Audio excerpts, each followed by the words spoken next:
2009, my family and I were in church.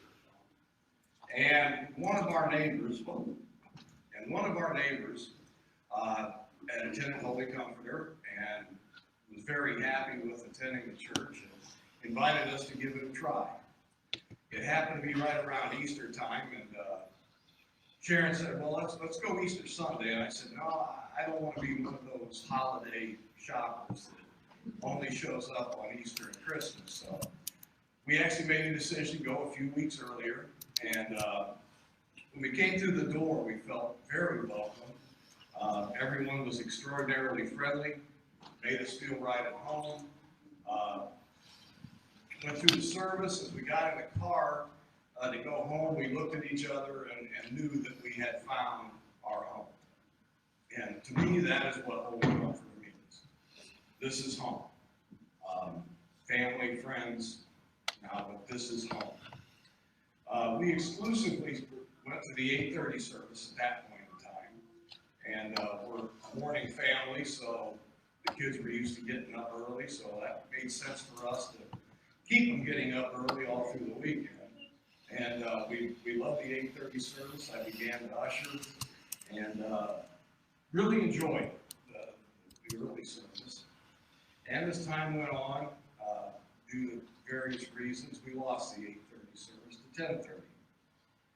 And at that point, we began to drift a little bit. We kind of found excuses not to be here, and what happens when you find enough excuses is you develop a habit. And that's kind of what we did, and we slowly but surely backed away from being here on a regular basis. And as through the drift, when you do that, and you make that a habit, you just find it easy not to be in church on Sunday. And also about that same time, we had one of our three boys began to get into an addiction issue, which led us into some issues with high school. And not too long after that, Sharon was diagnosed with cancer. And again, faith begins to fade, find it easy not to be here, and just again drifted away and just began to lose faith in the church, and with my wife fighting that. She recovered, thought things were good, and came home one Sunday after going to the grocery store and found her deceased in the house. Suddenly, unexpectedly, a real punch in the gut. And even though we hadn't been regularly attending church here, my first call was basically to home. I called Cindy, one of my first calls. I called Cindy, and she and other past and present friends from the churches had a tremendous outpouring for the family. And in that outpouring, it kind of renewed my faith back in the church. And my son John, who's my youngest, and I, we began, after a few weeks, attending church again. I was invited at that point to join some of the ministries of the church. Men's group being one, which I found extremely rewarding. The other, getting back to ushering again. And then a ministry that I really had never considered until Robert London were kind enough to invite me to come cook with Kairos in the kitchen. And we shared a lot of tears up there chopping 50 pounds of onions at a time. But a real rewarding ministry. So now with renewed faith and back at church and enjoying some ministries, again, I came back home. And again, I come back to that is what Holy Comforter means to me.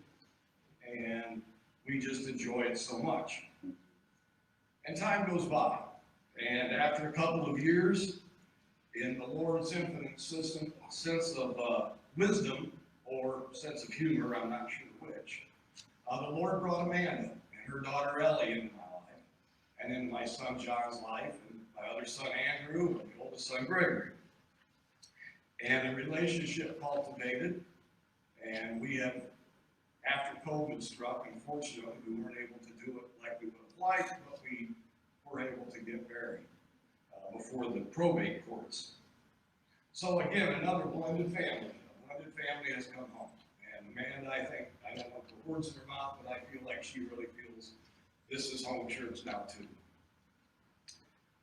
So that's kind of my story, and that's kind of my journey as to why I feel so at home here at Holy Comforter. When people ask or we talk about giving, why do we give? My answer is pretty simple. We want to continue to grow our church. We want to continue to grow our ministries within this church, both here at church as well as in our community. This is a very tough time. Our faith in this country, our faith in our beliefs that we've all held for so many years is really being challenged. There's a lot of hate, there's a lot of racial division, political division. I know in my 60 years I've never seen this country quite this scattered. And then you throw in COVID just for good measure. But this is the time to give of our time, our talents, and our finances to support this church, to support our ministries, and to support our community. And in the end, we really have to face it that anything this good is not free. Thank you.